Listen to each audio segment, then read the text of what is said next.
বন্ধুরা সপ্তমীর যখন দিন মা এলেন তখন খুব আনন্দ লাগছিল। আজ একাদশী, আজকে মায়ের যাওয়ার পালা। এই দেখো মাকে গাড়িতে তুলে নিয়েছে, এরপর মা দুর্গা লক্ষ্মী গণেশ সবাইকে গাড়িতে ওঠানো হলো।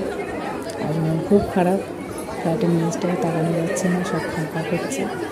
আবার পরের বছর একটা বছরের জন্য আশায় আমরা বসে থাকবো, পরের বছর আবার হবে, আসছে বছর। সবাই খুব ভালো থেকো, আনন্দে থেকো। এই 8 বছরের জন্য মায়ের আশা, আবার পরের বছর মা